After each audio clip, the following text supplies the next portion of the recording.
All right, lads, welcome back to my podcast, Cheaper Than Therapy. Mick Thomas here.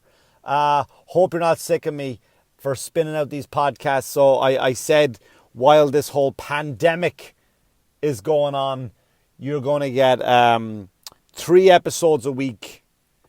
3 episodes a week from me. One episode I'm hoping to do, which is a Q&A. Just where you just send questions and I'll answer all of them in any particular order. We'll do one episode of a Q&A. But I'm hoping you're liking the guests I've had on so far. I mean, so far I've only had 2 comedians on there. I got a very interesting conversation coming up with my good buddy Tom, who's an airline pilot. That's coming up later this week. And that was a fascinating conversation, for me at least, which I didn't think it would be as entertaining to me, because I was more interested, but let me entertain the people out there. But to me, it was a fascinating conversation. So that's coming out this week. So if you have any questions, comments, or concerns, please get them out to my Instagram page, Mick Thomas Comedy, where I'll be more than happy to address any comments and questions, and I'll do a Q&A episode. But I still have a line of very interesting guests coming up, because I don't just necessarily want comics, but it's hard too, right? Not to get interesting people. That's not the hard part, but it's hard to get someone that doesn't want to discuss this thing, right? This coronavirus, man. It's there's a lot of people out there that are really, really struggling, and I don't want to have an episode after episode of just this woe's me, doom and gloom. Because I think there's enough of that. And if you just maybe turn off your television for a bit, I think it goes away. Right? I know it sounds childish, but I think it's like when I would drive my car and I would hear it, like back in Ireland I had this car. It was a Daihatsu Charade. Look it up. Google it. Daihatsu Charade. What a piece of shit car. But it was given to me for nothing because it was built by a good friend of mine, Ian Taff, who lives on the northern border up there in RD and County Drogheda, and he built this car with his bare hands and he gave it to me, a Daihatsu Charade.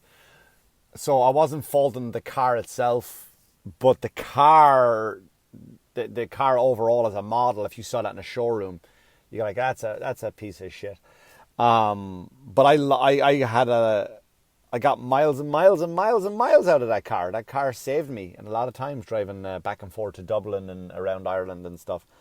And but I would drive along and I would hear there was something going on. And I remember he had to come down, and Ian came down to Wexford one time and he helped me fix the head gasket, which I sound like I know what I'm talking about with cars, but I don't.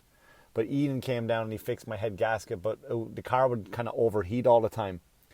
But before it would overheat, I would drive along and hear gugugum, gugugum, gugugum. Right, I would hear that. So how did I fix it? Before Ian, the qualified mechanic, came down to Wexford and fixed it, is I would turn the volume up on my radio. Right? So the problem exists, but I don't hear it anymore, right? So therefore it didn't annoy me as much. Now I know that is such a childish mentality, but if we just turn off the news, just pick a day, right? We'll do 2 days off, 1 day on. How about that? 2 days off of no news, no television. I mean, I can't tell you what to watch. No news, no television day, for those 2 days, and then go back and check in, see, hey, what's going on with the world. And it's working for me. It really is, right? I'm having a lot of fun with it now. I am taking advantage of the isolation. I'm using it as, because you can't control the isolation itself, right? But you can control what you do at that time. Now, I know what you're going to say, and I'm in the same boat as you already. I'm fucking sick of looking at my kids. Sick of looking at them, right? I'm like, get the fuck out and get a virus. Get out and get the virus. I don't give a shit. Like, just get out of my sight. Get out of my sight. I'm sick of it.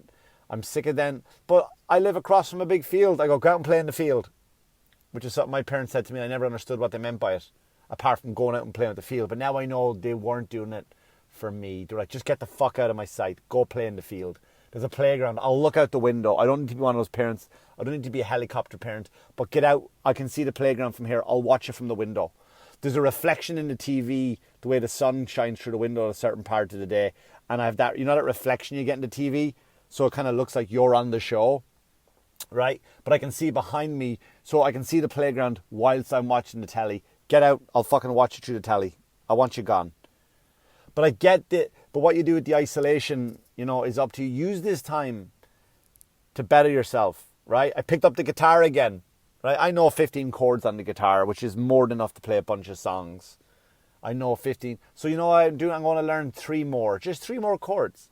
I've been working on a project with Los Angeles, with a big company out there,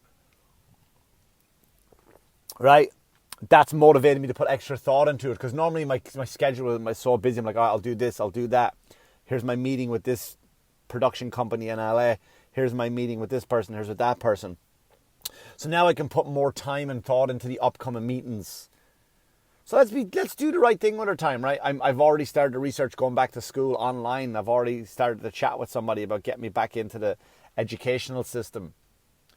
Playing guitar, right? I've ideas for scripts that I never got a chance to. You don't have to write out the script, but write out the treatment. I've never, you know, because one of my things, I'm a hardworking lad and I don't have enough, but now I have nothing but time. I don't want to waste it sitting there staring at the box, as they say. I meant television, you dirty fuckers, right? Get out there, lads, and you know, my gym is closed now. Like, isn't it amazing? Like I've always worked out for the help of depression was the main reason I worked out. I never worked out for ego reasons, like, oh, I want to look good. Yeah, it doesn't hurt when you kind of catch a glimpse in the mirror and like, oh, so it looks all right. Yeah, that's a bit tight. It's tight up there. It's tight on the side. That's fine. That's okay. Bit of work never went. Yeah, see, well, look at that. Cutting out the pizza is able to kind of make that bit stick out there on the edges, right? So, but already now, because from lifting heavy weights, my workout has changed now, just from jogging 5 miles and doing push-ups, pull-ups like a prisoner. Like I'm starting to get like my old boxing body back, right? Where it's all cardio and body weights and that kind of stuff. So I'm getting the old boxing body back, right? Where it's a little bit leaner and but you know what? You move with the times. And I put out a post and a lot of people kind of got pissed out about girls, about you ladies. Oh, because when you go to the gym, girls, right? Every machine you turn into an arse machine, don't you? Every machine you turn into an arse machine. What's that work? Your biceps? No, it doesn't. Watch this. And you'll fucking sit on it in a way that'll just make it work your arse.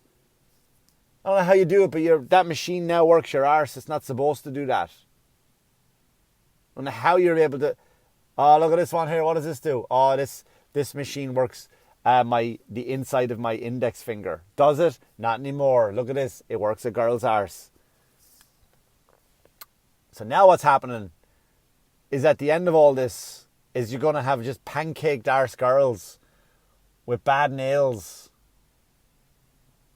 Pancaked arse girls with bad nails and no hair salons. But we missed you girls. We missed the natural look. We'll be glad to see you back. We sure will. We sure will. Get out there. Take advantage of it and just remember now, these Instagram people now, maybe they go away now. Maybe Instagram changes, right? Maybe that changes now. We don't have to sit there and watch these people with these unattainable bodies.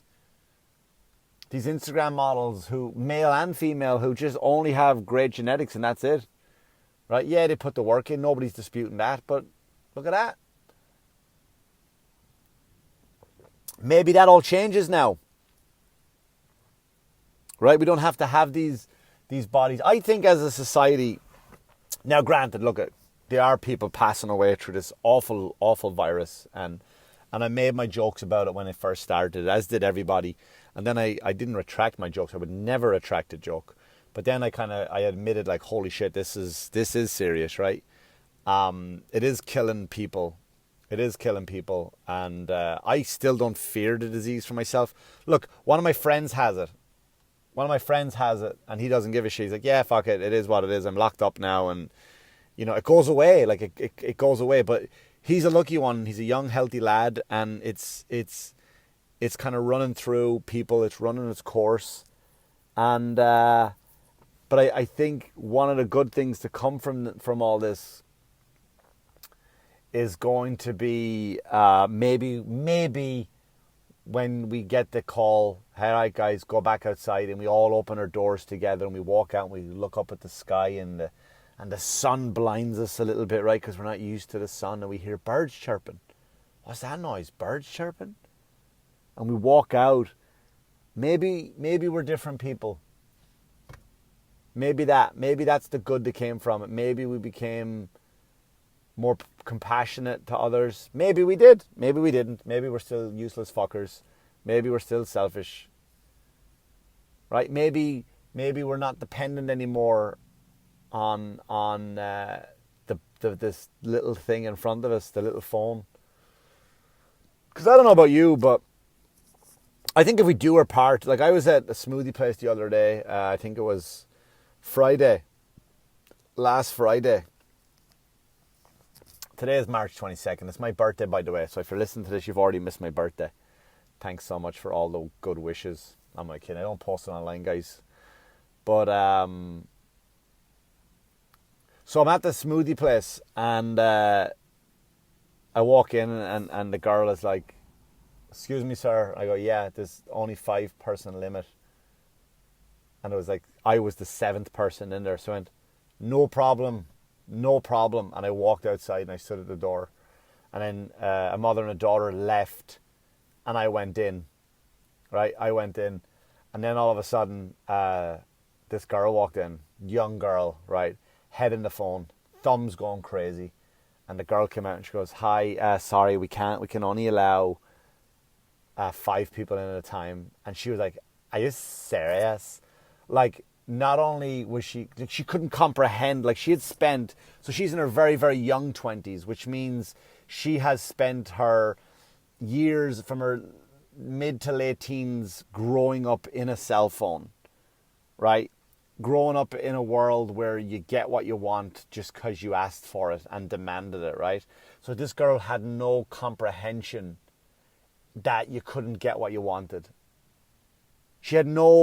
There was no life outside her own self, right? She figured it was one of those people that you literally thought the world revolved around them, and you saw it firsthand.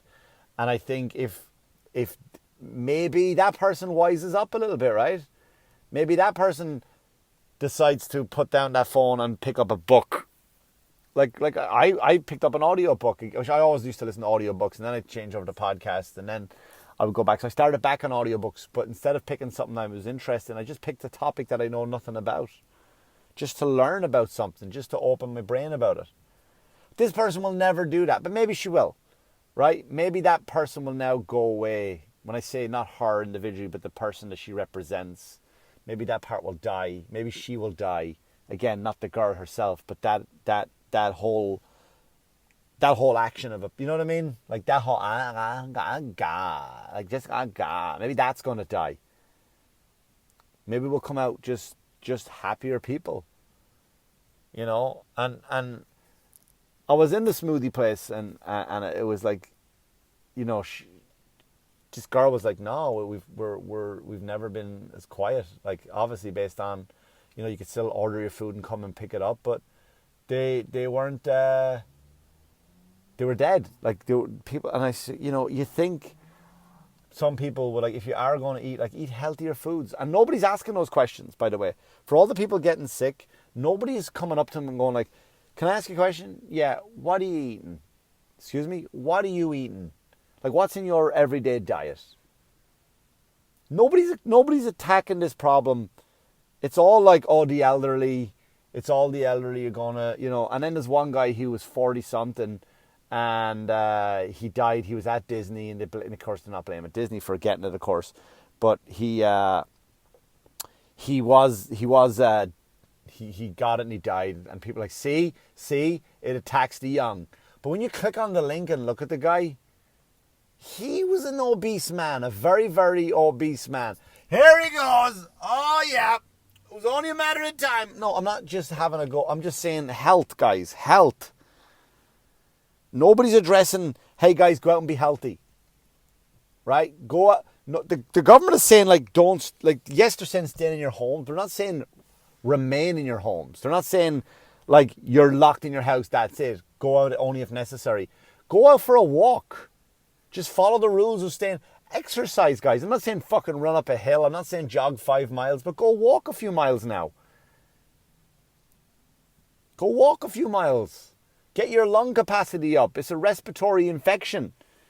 It's a disease that's designed to attack your lungs. You know, just go out and just walk a bit. Just go out. Download an audiobook. Listen to a podcast cheaper than therapy. Share this with your friends and go, hey, listen to this guy rant for 20 minutes. Do fucking something, guys, with this amazing gift that you've been given. Now, I know there's a lot of people probably yelling right now. A lot of people screaming at me right now, you know, well, people were losing jobs and that. Yes, and that, my heart breaks for everybody. My heart breaks for the people, my comedian friends. My heart breaks for all of those guys, the comedy club owners, the wait staff at those clubs. They're family. They're all family. Were there for us when we were shitty. They listened to our shitty jokes. They listened to the comedian who couldn't write a joke, who just hadn't written a joke in months and months. And he goes, oh, this fucking whole same 20-minute act again from this guy or this girl. Right? I get it. Financially, it's a strain on everybody. But, you know, let's use it. It can use it as a gift if you want to. If there's something you've always wanted to do, but you couldn't, but your own procrastination and your own excuse, even though you know his excuse was, I don't have the time, you have the fucking time. Right now, the only thing that's holding you back is you from ever achieving anything. I don't think this episode it has been really funny. But if anything you take from this episode, guys, just listen to what I'm saying. Go out there, create. Go out and do something. Right? Better yourself. As I record this, I'm looking out the window, right? And I see 10 people out that I've never seen before. Across from my house, there's a soccer field. And there's people outside playing football. And there's a basketball court adjacent to that. And of course, they're not white kids, by the way. They're not, I mean, why the fuck would white kids go out and play in this warm day? But I'm just saying, there's people out and they're still doing it, right? The kids, they're out. Yeah, I know they shouldn't be kind of 6 feet apart from each other and all that stuff, but they're taking advantage of it. These arenas. This field was never full before. That basketball court was never full before, and now it is. There's people playing. Maybe we're going to come out different, guys. You know what I'm going to take from this? There's going to be a lot of bad comedians that are going to quit. There are. The New York City comics, you're going to see some of those guys go all the way back to Michigan. Yeah, I got to go home, Dad. I didn't make it. Why? What happened? I would have been as successful, but the coronavirus. No, there was too many bad comics out there. There's too many bad comics online right now. Right? I'm looking at your shit, your live feed. Stop with your live posts. Stop it. Joey Cola from Long Island did one, and he actually made it work. He did a comedy show, and he made it work from his living room. That is it. It's a rare thing to make that happen because it goes with Joey Cola's persona. It goes with his energy of giving. It goes with his energy of silliness. It goes with his energy of, Google him, Joey Cola. One of the most amazing comics. One of the nicest guys on the planet. He made it work. Everyone else, stop doing it, comedians. Stop doing it. Put jokes online. Put a, hey, here's this, that, the other. I'm doing it, right? I'm putting up fucking silly memes. I'm doing whatever the fuck. I'm doing these podcasts to stay creative. But that's it. Nobody wants to see your stand-up in your living room. Because you know what stand-up is? Stand-up is a connection between the comic and the audience. It's never the same to watch you go home, put on Netflix. You can watch Netflix and go, oh my God, wasn't this guy's special great? Wasn't Dave Chappelle's special great? Yes, it was. Chris Rock's special, wasn't it amazing? Fantastic. Bill Burr, amazing. You imagine how extra amazing it would be to sit in that crowd when that's going on? So that's what I'm trying to say. Can you imagine you can't, stand up doesn't translate to someone's fucking living room without an audience. All right? So stop it, comics. Now is the time for some of them to quit. That's all I'm saying. It's time for some comedians to quit. Realize that the hobby is over. You gave it a try, right? And you can blame the coronavirus if you want to. Do that. That's fine. That's fine. Right? You can blame, like I know a comic, and I'll say she, blamed her lack of success on 9/11. Right? That's a true story. She had this huge sitcom deal, but because of 9/11, they wouldn't give it to her. And that was the reason why she never made it as a comic. 9/11. Right? How about the fact that, sadly, you just weren't funny enough, right? You didn't write a joke in years. You kind of nicked a bit of material here and there. You nicked some material. Yes, you did. Yes, you did. You're just not good enough. So maybe some of these comics, and comedy is already fucking hard, guys. So if you want to go home, don't feel bad. Don't feel defeated. It just wasn't for you. But if it's easy for you to go home and hang your microphone up, then blame the coronavirus. Blame the coronavirus. But I don't know what's going to happen at the end of this, because when we all come out, right, let's say it's a month from now, right? Let's just say it's a month, and I hope it is a month from now. Let's say we come out a month later, now all of a sudden you open the gate and all these comics who are left, the good ones, the strong ones, the honest ones, which I kind of hope, I don't think highly of myself, but I do want to put myself in a category like, well, fuck it, I'm good. Like, I know what I'm doing on stage. I love it. I'm passionate about it. It's not a hobby for me. I analyze, I listen to every set I've done, and I critique it. I love the business. I fucking love comedy, stand-up comedy. I love it. So let's say you open the gate and these guys that run out that are good, they all run to the clubs, right? Let's say it's the first Friday night. Comedy clubs are packed, wall to fucking wall. What are we going to talk about? Think about this as an audience member. Right? You sit there, you're at a comedy club in the city, right? We'll say the Comic Strip, right? One of my favorite clubs. You got 5 comics on there, 5 headliners, right? And you go up and you watch the show, and you got, like, I'll name some guys I've worked with at the Comic Strip, in no particular order. You could have Brian McFadden could be on the show, Mike Britt. Andrew Schultz could be on there. Let's say I'll put myself on the lineup. If not, I wouldn't be hanging out, right?